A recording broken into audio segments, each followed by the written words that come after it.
para usted. Ahora déjeme decirle algo con respecto a la familia y la fe. Cuando usted le dice, papá, mamá, quiero comenzar un negocio, qué buena idea, mijito, excelente, te vamos a apoyar, no sé cuándo, sé qué no. Papá, voy a inscribir una segunda carrera en la universidad mientras hago esta otra, qué bueno, hijito, te vamos a apoyar. Pero cuando le decimos a veces mamá, papá, o cuando el esposo le dice a la esposa, creo que debemos comprometernos más un poco a la iglesia, creo que debemos ofrendar un poco más a la iglesia, creo que debemos levantarnos a las 6:15 como nos están animando a orar. No sé, tus estudios, hijito, el otro día tenés clase, no sé, veamos nuestras finanzas, ¿no? Déjeme decirle algo, la familia le va a apoyar en muchísimas cosas, pero es muy común que cuando se trata de la fe, cuando se trata del crecimiento espiritual, la familia no está a veces apoyándonos. A veces la persona que más nos va a desanimar en la vida espiritual va a ser nuestro cónyuge. A veces, muchachos, las personas que más les van a veces desmotivar para la iglesia van a ser sus padres. Es triste, es lamentable, pero es así. Y ¿saben qué? Fue así desde el principio. El propio Señor Jesús lo vivió en carne propia. Su familia no lo apoyó y eso es lo que vamos a ver esta mañana. ¿Qué tal si por última vez nos ponemos en pie y oramos para que el Señor toque sus corazones y toque nuestras vidas? Querido Señor, aquí hay un grupo de personas, Señor, hermanos en Cristo Jesús, Señor, con un propósito, Señor, y espero que sea ser transformados por tu palabra, Señor. Que tu palabra golpee nuestros corazones, Señor. Necesitamos ese cambio, Señor. Lo necesitamos, Señor. Padre, al otro lado de las pantallas, Señor, hay hermanos, también personas que por el clima, las circunstancias, la pandemia están en casa, Señor. Oro por ellos, Señor. Oro porque no se distraigan, Señor. Oro porque tú también obres, Señor. Te lo pedimos, Padre, en nombre de Cristo Jesús. Amén. Tome asiento, por favor, y le invito a que abra su Biblia. Y me encanta ver que en esta iglesia muchos traen su Biblia. Y yo sé que a veces no tenemos la costumbre, pero es un buen punto de recordarle. Traiga su Biblia, por favor.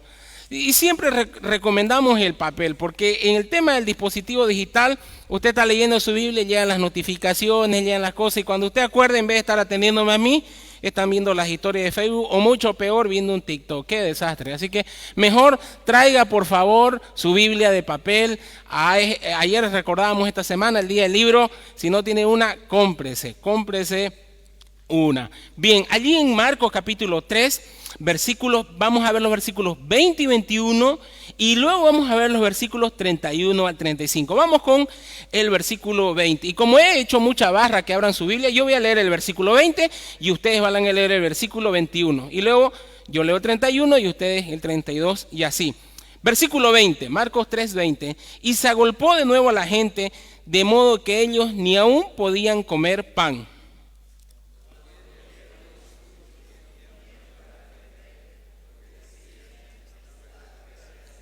Versículo 31. Vienen después sus hermanos y su madre, y quedándose fuera, enviaron a llamarle.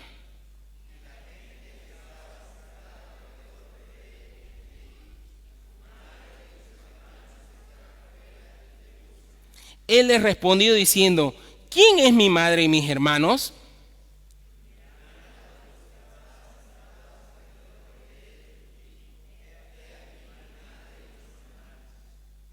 Porque todo aquel que hace la voluntad de Dios, ese es mi hermano y mi hermana y mi madre. Recordemos un poco este cuadro y esta escena que lo vimos hace 2 domingos atrás. Está allí el Señor Jesús, dice que se agolpó la gente de modo que ni aún ellos podían comer. Y ¿saben qué? Cuando la palabra del Señor dice que había mucha gente, de que había multitud, usted tiene que imaginarse por lo menos 1,000 personas para arriba. ¿Recuerdan cuando el Señor multiplicó los panes? Habían 5,000 hombres, en una segunda ocasión 4,000 hombres, así que imagínese usted más de 1,000 personas allí y cuánta era la demanda de personas con sus enfermos, con sus endemoniados, muchísimo. Y dice que ni ellos podían comer pan, entonces estaban abarrotados y el Señor Jesús estaba con mucha gente. Y entra en escena, allí el versículo 21 dice, cuando lo oyeron los suyos. Le dije que el mensaje de hoy es la familia de Jesús. El primer punto es ¿quiénes? ¿Quiénes son estos los suyos? El término aquí significa su cercano, lo suyo, su gente, como dicen los jóvenes, mi raza, ¿me entienden? Entonces, se acercaron ese tipo de personas. Ahora, muchos dicen, bueno, aquí se puede referir a sus amigos también. Es cierto, podrían ser sus amigos, los suyos, sus parientes, la parentela, ¿me entiende? Pero inmediatamente el versículo 30 y 31 nos dicen que son sus hermanos y su madre, sus hermanos y su madre. Así que no hay dónde perderse, no hay por qué ustedes tienen que saber las palabras en griego. Vinieron los suyos. ¿Quiénes son los suyos? Su madre y sus hermanos. Ahora, la Iglesia Católica y muchos tienen un problema con esta interpretación de sus hermanos. Dicen, no, momento. No son sus hermanos en sangre, no son sus hermanos en sangre. ¿Saben por qué? Porque ellos tienen un dogma con respecto a que María es inmaculada y libre de pecado. Ahora déjenme hacerle una pregunta. ¿María nunca tuvo un pensamiento pecaminoso? ¿María nunca renegó con sus hijos? ¿María nunca mintió? El Señor Jesucristo fue la única persona que anduvo en esta tierra y nunca pecó. Nunca pecó. El resto, aunque ustedes tienen carita de santos, muchos de ustedes, son unos pecadores. Son unos pecadores. Y eso lo incluye a María, pero eso no lo hace a María menos ni más que los demás. Ahora, sostienen que también María no tuvo más hermanos, no tuvo más hijos por el tema de la virginidad y por sostener el título de Virgen María. Y creo que ahí hay una idea preconcebida primero ante el punto. ¿Por qué? Porque están poniendo las relaciones sexuales y la sexualidad como algo pecaminoso. Y definitivamente no lo son. Dentro del matrimonio, las relaciones sexuales son gloriosas porque llevan gloria al Señor. Es algo maravilloso, es algo bueno, very good, muy bueno, ¿me entienden? Las relaciones sexuales dentro del marco del matrimonio son muy buenas. Y María se casó bien. Se casó bien, tenía su esposo. Y ninguno de ellos recibieron alguna orden que le dijera o José o a María, bueno, nace Jesús y por favor no la toque José. O María, usted guárdese. De todo lo contrario, María hubiera sido siempre una joven sin esposa, o si es que esa hubiera sido la orden de Dios. Dicho esto, definitivamente no hay nada malo con que esta mujer de fe, porque María fue una mujer de fe.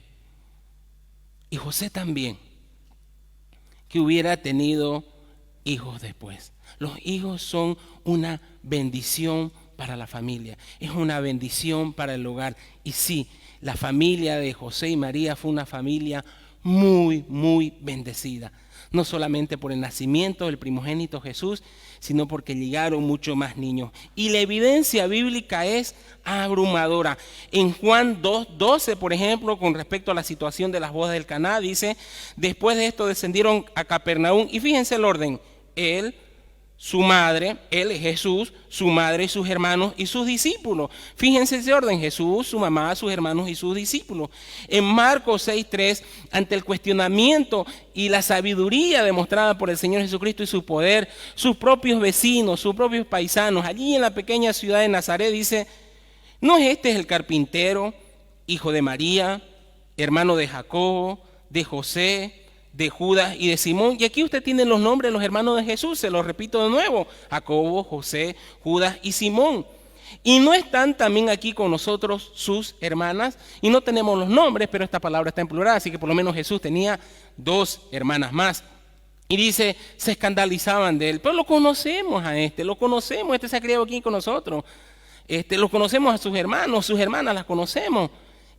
No puede ser el Mesías, era el cuestionamiento. En Mateo capítulo 15, otro autor nuevo testamentario también afirma lo mismo. No se llama su madre María y sus hermanos Jacobo, José, Simón y Judas. No están todos con nosotros. ¿De dónde pues tiene todas estas cosas? De estos últimos 2 textos podemos inferir que la familia conformada por María y José, por lo menos una familia con 7 hermanos, 4 varones, 2 hermanas y Jesús, 7. Ahora, ¿Qué pasó con José? Es una pregunta muy buena para hacer, porque si se han fijado en los textos que hemos leído, mencionan María, Jesús y sus hermanos. Se cree que José, y hay dos características importantes de José. Primero, José nunca habla en la palabra del Señor. Sabemos que José es un personaje que está allí. Sabemos que cuando María vino y le dijo la noticia, José, estoy embarazada. Y sabes que fue un ángel el que me lo anunció y el Espíritu Santo me habló y ahora estoy embarazada. Dice la palabra del Señor que este hombre pensaba dejarla en secreto. Y esa noche fue y oró al Señor. Bueno, no oró, estaba meditando en eso y el Señor le dijo, José, reciba a María por esposa, porque está embarazada por el Espíritu Santo. Dice la palabra del Señor que él fue e hizo. Pero no tenemos una sola palabra que hubiera dicho José. Lo segundo que vemos de José es cuando Jesús a los 12 años se quedó en el templo para cuando fueron a la fiesta justamente de Nazaret a Jerusalén, y el Señor se quedó, y bueno, dice aquí, su madre y su papá fueron y lo buscaron y todo el tema. De allí no sabemos más. Entonces, en base a toda esta evidencia, se cree que José murió entre los 12 y los 30 años de nuestro Señor Jesucristo. El Señor Jesucristo asistió al entierro de su papá. Lo vio morir. Y es por eso que quizás cuando María estaba allí a los pies de la cruz de Cristo, le dijo, Juan, te encargo a mi mamá, te encargo a mi mamá. Volviendo a nuestro texto, dice cuando lo oyeron los suyos. Ya sabemos que los suyos es su familia. Dice que oyeron. ¿Qué cosa oyeron? En este momento, en esta escena estamos en la ciudad de Cafarnaúm. Cafarnaúm está a 50 kilómetros de Nazaret. Entonces el texto nos dice que la familia de Jesús está en Nazaret, por eso dice que vinieron, o sea, de Nazaret a Cafarnaúm, porque oyeron algo. Aproximadamente el Señor Jesucristo a esta altura y casi todos los evangelios, toda la información que tenemos es del primer año del ministerio, del primer año de Jesús en adelante. Y de hecho más del 50% del material que tenemos en el Nuevo Testamento se centra en el último año y de hecho en las últimas semanas del ministerio de Jesús. Así que hasta este momento Jesús ha estado en un determinado momento, cuando tuvo 30 años, habló con su mamá, habló con sus hermanos, mi momento ha llegado. Mi momento ha llegado. Mamá, un beso, voy a salir a cumplir la voluntad de mi Padre. Y Jesús abandonó el hogar. Empezó lo que en los evangelios dicen, comienza con su bautismo, la tentación, empezó con sus discípulos y a recorrer. Así que aproximadamente hace un año que Jesús dejó la casa. ¿Y qué han escuchado su familia? Han escuchado que Jesús está sanando enfermos. Y estoy seguro que esa noticia, wow, qué impresionante. Han escuchado de que ahora Jesús tiene un grupo de discípulos. María, le cuento que Jesús anda con 12 hombres. Y le cuento, si uno de esos era ladrón, porque era cobrador de impuestos. Uy, qué terrible. Le cuento, María, que otro de esos hombres con los que anda su hijo era uno de esos nacionalistas, unos sicarios, uno que andan con su cuchillo aquí. Uy, terrible. ¿Con quién andará nomás mi hijo? 12 hombres y andan de arriba para abajo sin trabajar. Antes eran unos pescadores y ahora ni eso están haciendo. No son buenas noticias para los oídos de mamá, ¿cierto? Pero la noticia quizás más fuerte es que el Señor Jesús cada sábado entra a una sinagoga y enseña y confronta a los maestros religiosos. Y las noticias que están llegando a casa es que Jesús ya tiene muchos enemigos. Y se rumorea que quieren acabar con la vida de Jesús. Uy, esas son noticias preocupantes para la casa de Jesús. Pero quizás la noticia que los hizo sobresaltar y agarrarse del techo es que María, mamá, uno de los hermanos de Jesús, ni sabés qué hizo Jesús, que dice que entró en el templo, mamá, hizo un chicote y empezó a repartir, volcar las mesas, tumbar todo y le echó huasca a todo el mundo. ¡Ah! Esas son las noticias que llegaron. Y lo último es que Jesús está rodeado de enfermos, leprosos, hombres de mala vida, y allí Jesús está en el medio. Todo eso fue la noticia que llegó. Recuerda que en esos tiempos no había Facebook, no había WhatsApp, entonces todo llegaba por boca de otros. Y cuando llega por boca de otros, le aseguro que llegaba aumentadito, ¿cierto? Es así, ¿no? Así que todo lo que le dije, auméntele por lo menos algo, porque estoy seguro que las noticias llegaban aumentadas. Todo eso trajo preocupación a la familia de Jesús. Y me imagino la charla entre los hermanos, las hermanas y toda la preocupación. Pero María entendía. María entendía. María creía. Y me imagino que ante la insistencia de los hermanos, ya, vamos a hablar con Jesús, vamos a hablar. Y el texto nos dice que ellos pensaron, en base a todo lo que estamos leyendo, dice, cuando lo oyeron los suyos, vinieron para prenderle porque decían, está fuera de sí. ¿Qué significa esto? No significa otra cosa más que está loco. Un amigo muy querido, cuando hablaba de que alguien estaba mal de la cabeza, Che, Freddy me decía, me parece que le faltan un par de jugadores ahí arriba, me decía. Me acuerdo siempre de eso. Se le cayeron un par de caramelos del frasco. Está crazy. Se le fue. Imaginen la vida de Jesús por un momento. Volvamos a ese hogar en Nazaret. Cuando escuchamos que Jesús era carpintero, usted se imagina, no había electricidad, no se imagina el no está cortando tabla. Imagínese un hacha, imagínese algunas herramientas para afinar, pero en general el tema era que eran constructores. En ese tiempo se construían las casas con dos materiales esenciales, piedra y cemento. Eso era el trabajo de un carpintero. Y el Señor Jesús hasta sus 30 años honrosamente trabajaba de eso. Era el hermano mayor. Su papá había muerto, él estaba a cargo del hogar. Pero vayamos un poco más atrás. Imaginémonos la adolescencia. Jesús mayor y luego sus 6 hermanos por lo menos para abajo. Yo tengo 2 en casa. Que se aman, ¿no ve? Y que luego en menos de un minuto se odian. Y el pequeño le dice al más grande, ya no te quiero, no quiero ser que seas mi hermano, le dice. Y viene, papá, me dijo que ya no soy su hermano. Imagínense usted un hogar con 6 muchachos. Los hermanos de Jesús molestándolo, fregándolo. Pero Jesús nunca pecó, nunca le respondió mal. Siempre fue tranquilo, mientras quizás los hermanos de Jesús, se metían en algunos problemas y estaban con algunos amigos, desobedecían a la madre. Y usted sabe, es el típico hogar donde los muchachos cuando son adolescentes hacen su locura y la mamá está renegando. Pero su mamá nunca tuvo que renegar con Jesús. De hecho, yo estoy seguro que Jesús para sus hermanos era un gran ejemplo, pero de rato muy raro. Nuestro hermano no hace, era un chiste, hombre, reíste algún momento, ¿no? Ya, pero no, Jesús nunca cayó en las trampas, nunca cayó en la molestia. Entonces los hermanos se criaron con un Jesús tranquilo, con un Jesús responsable, trabajador. Seguramente un hombre que trabaja con materiales como piedra y madera y sin muchas máquinas era un hombre fuerte, era un hombre grande. Pero ahora ya no es ese Jesús tranquilo.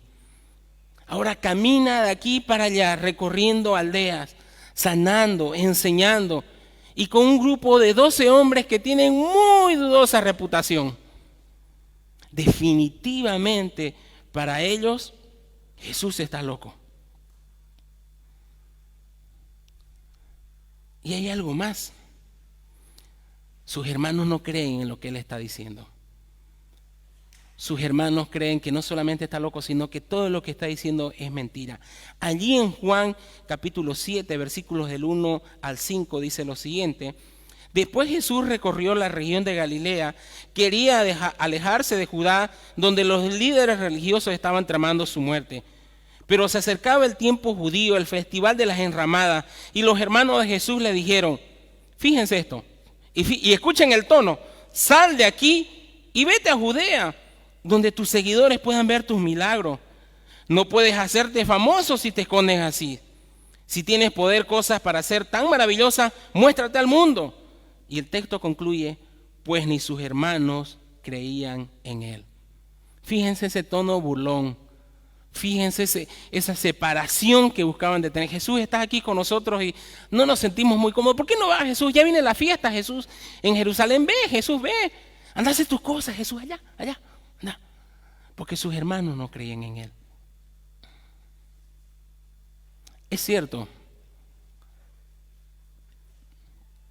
es duro compartir la fe con la familia, ¿cierto?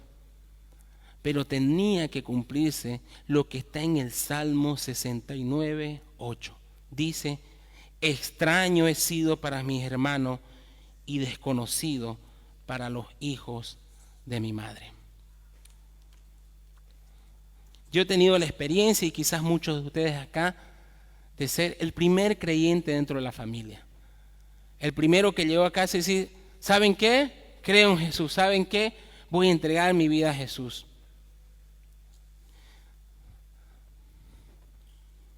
No sé si usted hizo lo mismo en casa, pero es complejo, es complicado. Hace un momento en la introducción decía que a veces la familia es la primera en desanimarnos. Algunos lo ven con buenos ojos, bien, que mi hijito vaya a la iglesia porque necesita, le hace falta. Pero cuando, mamá, te cuento que va a haber un viaje misionero, vamos a irnos a no sé qué lugar. No. Mamá, te cuento que el sábado hay club de jóvenes. No, está lloviendo, hijito. No vas a ir, te vas a enfermar, quédate en casa. No hay micro. ¿Me entiendes? O cuando la esposa empieza a asistir, empieza a leer la palabra del Señor, y el marido le dice, allá te están lavando la cabeza. Te están lavando la cabeza. No vas a ir más. Pasa. Pero sobre todo cuando dicen, se enteran de que usted ahí en esas cajitas que tenemos aquí al lado puso dinero, no, estás loco ya. Una cosa es ir, pues, pero otra cosa es ya poner, no, ya es mucho. Muchos escuchan eso, es una locura. ¿Y saben qué? Estoy de acuerdo con ellos, porque la palabra del Señor lo dice así. El evangelio es locura para este mundo, porque este mundo tiene un solo discurso y un solo verso. El importante eres tú. Todos estos gurús de liderazgo dicen, visualícete exitoso, visualícete campeón, visualícese así. Usted va a ser grande, usted va a ser poderoso, usted va a ser un líder. Cuando la palabra del Señor dice, el que quiera ser mayor, tiene que hacerse servidor de todos. Cuando la palabra del Señor no llama a creer en nosotros mismos, sino se llama a aborrecer a nosotros mismos, a negarnos, a dejar nuestros planes y sueños a un lado por seguir los planes y sueños de la voluntad del Señor. Y claro que es locura. Claro que es una locura. En la lógica de este mundo. Pablo en el Hechos capítulo 26, cuando presentaba defensa ante Festo, una autoridad, y le explicaba, Festo le dice, Pablo, las muchas letras te han vuelto loco, Pablo. Realmente te enloqueciste, Pablo. En 1 Corintios 2:14 dice, pero el hombre natural no percibe las cosas que son del Espíritu de Dios, porque para él son locura y no las puede entender. Es cierto, seguir a Cristo es un acto de locura, pero no significa perder la razón. Más al contrario, significa, como leímos en nuestro devocional esta semana, que el velo fue caído, que ahora entendemos y que ahora vemos y entendemos el valor de lo eterno. Es locura más bien invertir todo en este mundo sabiendo que todo se va a perder y no pensar en el futuro eterno. Trabajar para el día a día y no mirar la eternidad con Cristo. Prepararnos profesionalmente para este mundo. ¿Hasta cuándo le va a durar su profesión? 60, 65 años en lo mejor de los casos. ¿Y luego qué? ¿Por qué no prepararse para la eternidad? Definitivamente es locura. Dwight L. Moody, un gran predicador de la palabra del Señor. ¿Saben cómo fue conocido este hombre en sus inicios? Fue conocido como el loco Moody. ¿Por qué? Porque él hacía lo siguiente en las calles de Chicago. Dice que él oraba y caminaba, y cuando el Señor le mostraba a una persona, decía: Señor, un momento, ¿es usted salvo? ¿Es usted cristiano? Y alguien le respondió: oiga, no moleste, ocúpese de su propio negocio. La respuesta de Moody es: este es mi negocio, el negocio de la salvación. ¡Ja! Entonces usted debe ser el loco Moody, ¿cierto? Conocido así porque todo el tiempo compartía de Cristo a la menor preocupación en cualquier momento. ¿Hasta cuánto llegó la locura de Moody? Escuchen esta historia. Él vio una jovencita. Dios le mostró que esa jovencita tenía necesidad de Cristo y le dijo: señorita, le invito a escuchar la palabra del Señor. Le invito, pase por favor. Él estaba parado a la puerta de la iglesia. Esta señorita le dijo: mira, hoy no voy a entrar, pero el próximo domingo vengo. Y él quedó con eso en su corazón, y el próximo domingo la esperó. Y el próximo la esperó. Y se quedó con eso en el corazón. Hasta que un día, recorriendo las calles de Chicago, con la mirada, buscando a esa persona, la vio y le dijo: ¡hey, señorita, quiero hablar con usted! Y esa señorita miró que era el loco Moody. ¿Y saben qué? Empezó a correr. ¿Y saben qué hizo Moody? Corrió tras ella. Cruzó las calles y ella también detrás de él. De pronto ella se entró a un bar y Moody también entró a ese bar. Ella se entró al fondo del bar, subió por unas escaleras y Moody entró por ese bar como si fuera un policía. Cruzó también las escaleras. La chica abrió su pequeño apartamento de un portazo y dijo, gritando: ¡ah! Y fue y se metió abajo de la cama. ¿Y saben qué hizo Moody? Entró a esa casa y la buscó la chica y la pilló debajo de la cama y le jaló el pie y la sacó. Y en ese momento le predicó el evangelio a ella y a su familia. Era una muchacha que era huérfana de padre. Su mamá vivía en una condición precaria. Vivían en un cuarto al fondo de un bar, lo más sucio y desaliñado que usted podía ver. Y toda esa familia se entregó al Señor por la locura del loco Moody. Luego ella fue la esposa, esta jovencita creció en la iglesia y fue la esposa de uno de los diáconos de la iglesia. Y estos muchachitos, que eran sus hermanitos más pequeños, fueron grandes líderes dentro de la obra del Señor. Claro que creer en Cristo es una locura. En 1 Corintios 1:21 dice: pues ya que en la sabiduría del Dios el mundo no conoció a Dios, mediante la sabiduría agradó a Dios salvar a los creyentes por la locura de la predicación. Entonces, mis queridos amigos y hermanos, usted debe estar loco por el Señor y vivir esta locura hermosa. Saben que no hay nada más maravilloso que lanzarse a los brazos del Señor con todo y decir: Señor, soy tuyo, haz lo que quiera que haga, que tú me pidas, lo haré. Nuestra hermana Lita Gira, ¿acaso no está loca? ¿Qué locura es esa? Desde Bolivia hasta Uganda, miles y miles de kilómetros de distancia, en una pandemia. ¿No es una locura acaso eso? En un lugar remoto, ni siquiera en una ciudad, allí, en un lugar alejado. Pero ¿no es una maravillosa locura acaso?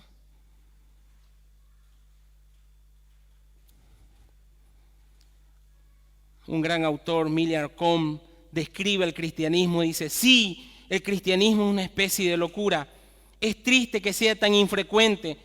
Si hubiese sido más de ello, no habrían tantas almas perdidas muriendo en las sombras de nuestras iglesias. No sería tan difícil conseguir misioneros y dinero para enviar el evangelio a los continentes entenebrecidos. No habría tantos bancos vacíos en nuestra iglesia, ni tantas largas pausas en nuestras reuniones de oración, tan pocos para enseñar en nuestras escuelas dominicales. Sería algo glorioso si todos los cristianos estuvieran fuera de sí como lo estuvo nuestro amado Salvador.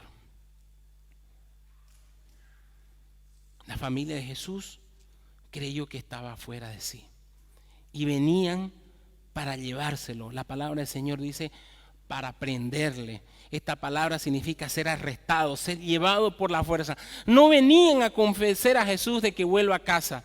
No, venían todos sus hermanos, venían con un plan. Yo lo agarro, mamá, y y lo vamos a agarrar. Venían con ese plan de llevárselo a la fuerza. Pero cuando llegan, se topan con una escena que ya habían escuchado, pero ahora le toca verlo. Está Jesús allá, al medio.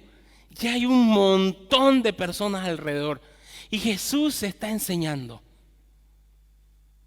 Y alguien le dice, disculpe, yo soy María y son mis hijos. Queremos hablar con Jesús. ¿Puede avisarle, por favor? Pues Jesús está enseñando. Jesús todo el tiempo estaba enseñando. Y se fue la voz. Hasta que llega hasta Jesús. Maestro, tu mamá y tus hermanos. Dice que enviaron afuera para llamarle, versículo 32. Y la gente que estaba alrededor de él le dijo, tu madre y tus hermanos están afuera y te buscan. Él le respondió diciendo, ¿quién es mi madre y mis hermanos? Y mirando a los que estaban sentados alrededor de él, le dijo, he aquí mi madre y mis hermanos, porque todo aquel que hace la voluntad de Dios, ese es mi hermano y mi hermana. Marcos nos acaba de describir un cuadro maravilloso. Nos mencionó a su familia, que estaban pensando que estaba loco y fuera de sí. Y luego el texto que vimos hace 2 domingos, donde los líderes religiosos se oponen. A los segundos Jesús le dijo que estaban haciendo algo que era imperdonable. Ahora va a responder Jesús a lo primero, a la familia. ¿Y qué pasa cuando la familia no cree en ti? Y Jesús responde, y el texto es muy claro, parece que el Señor Jesús dijo, así con su mano, así. Imagínense todos sentados, ¿cómo están ustedes? El Señor Jesús dijo, he aquí mi madre y mis hermanos. En la cultura judía y antigua sobre todo, el respeto hacia los padres era un respeto único. El tema de la familia era algo sagrado. Así que cuando todas estas personas, o por lo menos escuchan de que la familia de Jesús lo está buscando, dicen, bueno, aquí se acabó una enseñanza. Aquí se paró todo porque vino la familia de Jesús. Y para Jesús, su familia es importante. ¿Cuántas veces usted dice, la familia es lo más importante? No, la familia es lo segundo más importante. Porque el Señor Jesús dice, ¿quiénes son mi madre y mis hermanos? Este texto pareciera ser que el Señor Jesús está faltando un poquito de respeto a su mamá y a sus hermanos, pero no es así.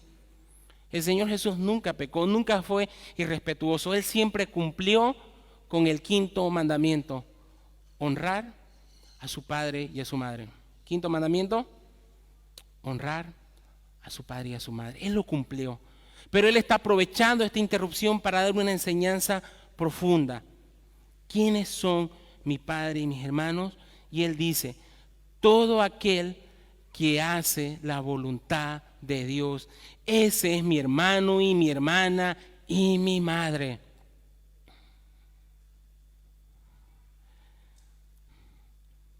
¿Cuál es la voluntad de Dios? ¿Cómo la puedo conocer? ¿Cómo puedo ser parte de la familia de Dios? Y esta es la verdadera familia de Jesús. Jesús está diciendo algo maravilloso. ¿Recuerdan que hace un momento les hablaba de lo temporal y lo eterno? Pues bueno, nuestras relaciones hoy como las tenemos, una familia aquí, otra familia por acá, son temporales. El matrimonio es temporal, tiene fecha de caducidad. Cruzando el velo de la eternidad se acaba. ¡Yujú! Algunos, ¿no? Ya no hay padres, primos, parientes. Ya no hay. Ya no hay nacionalidades. No hay que yo soy vallegrandino y somos los mismos. No, se acabó. Somos una sola familia. La familia de la fe. Usted, al conocer la voluntad de Dios y al creer en esa voluntad, llega a ser parte de la familia de Dios. Y ese vínculo es eterno, por siempre. No se acaba. Y por lo tanto lo eterno es más valioso que lo temporal. Es más valioso que lo temporal. El Señor Jesucristo en Juan 6:40 dice, esta es la voluntad de que me ha enviado. Y pregúntese usted mismo si usted ha cumplido con esto. Que todo aquel que ve al Hijo y cree en Él tenga vida eterna y yo le resucitaré del día postrero. En la familia de Dios se nace. Así como usted nació en su familia física, hay que nacer a la familia de Dios. ¿Cómo? Dijo Nicodemo. ¿Acaso un hombre puede nacer de nuevo, meterse en el vientre de la madre? No, Nicodemo, tiene que nacer por el poder del Espíritu Santo. Pregunta, ¿usted ha experimentado ese nacimiento? ¿Y cómo es eso? Sencillo, creyendo, mirando a Cristo, mirando esa cruz gloriosa. Allí, a la luz de la cruz, se dio cuenta que su corazón era pecaminoso, que usted no era una buena persona.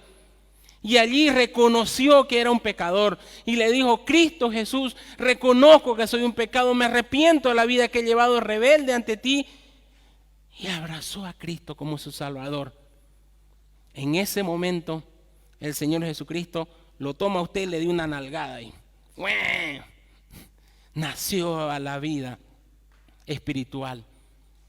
Es parte de la familia de Dios.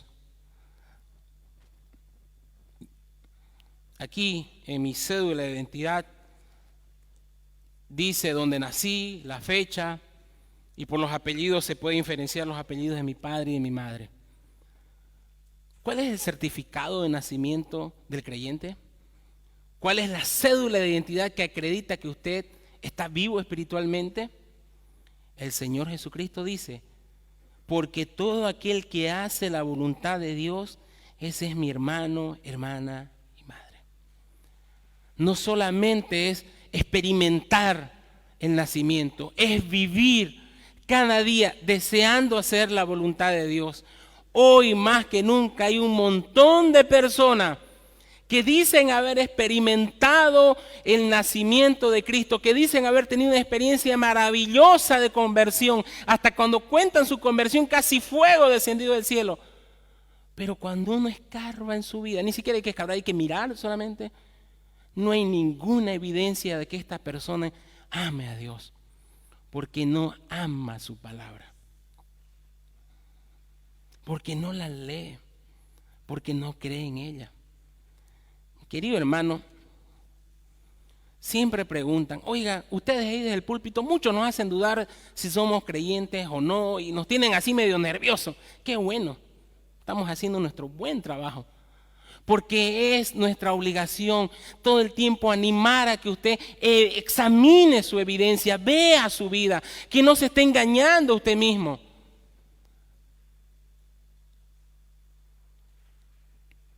Este libro maravilloso de su Señor, ¿lo abrió esta semana? ¿Lo abrió? ¿Tuvo un tiempo personal con Él? ¿Leyó unas líneas? No. ¿Sabe qué? Es por eso que el tiempo a veces de alabanza que tenemos aquí, y hoy lo sentí muy frío, no solamente por el clima. Claro, usted le llega a cantar y adorar aquí prácticamente para usted a un desconocido. No lo conoce, no estuvo frente a la palabra. Y si la anterior semana y la anterior semana y la anterior semana es así, luces amarillas. Luces amarillas, mi querido amigo. No sé si es hermano. Señor Jesucristo, una vez una mujer se le acercó y le dijo: bienaventurado el vientre que te trajo y los senos que mamaste. Y él le dijo: antes bienaventurados los que oyen la palabra de Dios y la guardan. Qué bueno que usted esté aquí oyendo la palabra del Señor. Buenísimo, 100 puntos. Pero en realidad voy a corregirme, 50 puntos. Los otros 50 usted se los va a ganar guardando la palabra del Señor. Y allí 100 puntos. Hay mucha cristiandad de título y poca obediencia a la palabra del Señor. Poco sometimiento a la palabra. Tiene que verse la obediencia. ¿Somos salvos por gracia? Sí. ¿La gracia nos capacita para obedecerle? Sí. entonces debe haber obediencia, porque la gracia de Dios está allí. Dios es rico en misericordia, rico en poder.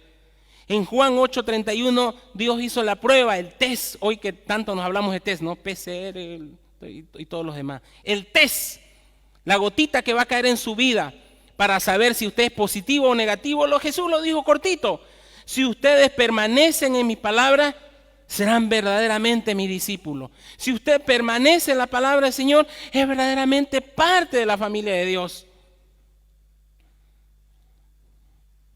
No hay más. Déjenme concluir.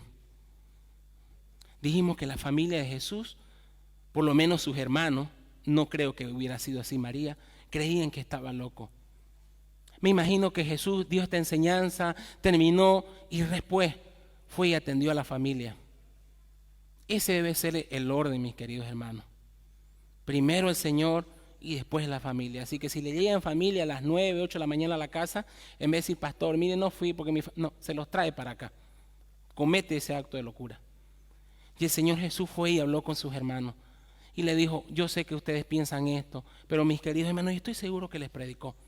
Y estoy seguro que muchas veces hizo eso. ¿Y saben qué? La familia del Señor creyó. La familia del Señor creyó. En Hechos 1:41, ya cuando los discípulos están emocionados porque el Señor Jesús ha resucitado, se nos dice que estaban los discípulos, los apóstoles, María y los hermanos de Jesús. Toda la familia allí reunida, creyendo.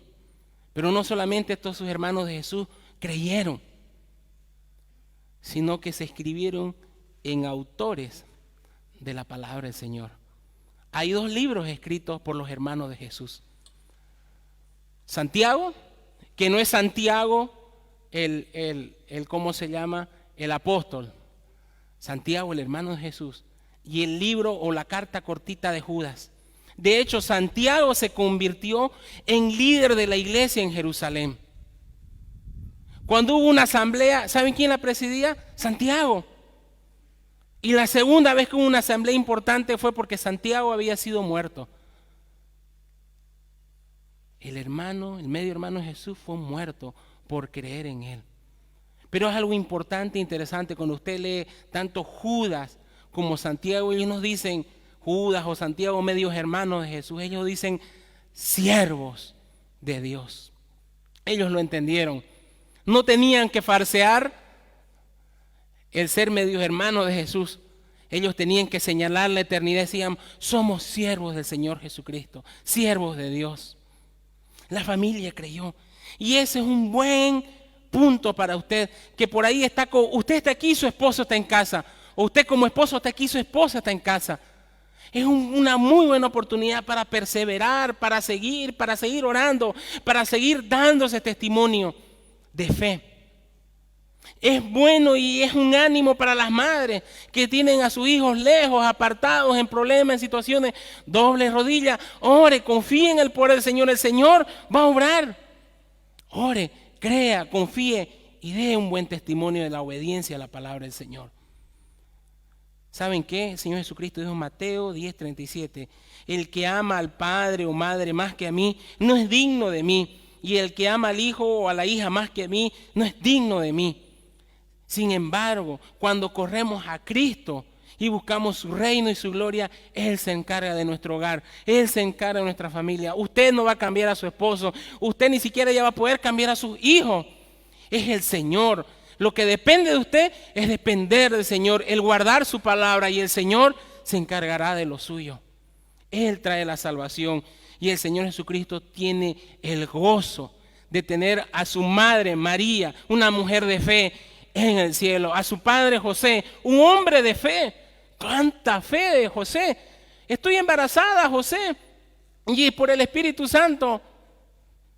Imagínense toda esa noticia. Y José creyó porque el ángel le dijo, este será Jesús, el que salvará al mundo de sus pecados. Y José creyó en eso. Está José allí y están sus hermanos, está toda su familia. Pero lo más importante para el Señor Jesús, y es que dice, he aquí mi madre y mis hermanos. La familia de Dios es grande. Qué maravilloso que si una esposa pierda a su esposo. No es que está sola en esta vida. Tiene una familia de Dios. Si usted joven viene solo aquí a la iglesia, no está solo. Tiene a la familia de Dios. Tiene a la familia de Dios. Tiene a la familia de Dios. Al ser la familia de Dios podemos tener esperanza en este mundo. Esta semana escuché una historia de una jovencita. Hace ya 14 años atrás, no miento, 7, 8 años atrás, unos terroristas entraron a una escuela en Nigeria y secuestraron más de 100 niñas. La mitad de ellas aún después de 8 o 9 años sigue secuestrada. Pero una logró escapar. Y ella cuenta un maravilloso testimonio, se lo voy a compartir. Pero ella dice, mientras era abusada, golpeada, con hambre, enferma, ella decía, tengo una familia. Tengo una familia. La familia de Dios. Tengo un padre, mi padre es Dios y Él me sostiene de su mano. Y con esa convicción y con esa fe, esta niña pudo sobrevivir toda una serie de abusos y maltratos. Porque sabía que si moría, se iba a encontrar con su padre. Y que mientras estaba en esta tierra, su padre la cuidaba y la sostenía. Qué maravilloso tener una familia en Cristo Jesús. Como este hombre en el siglo II, un creyente, lo llevaron ante un rey y este rey le dijo, tienes que abandonar tu fe en Cristo.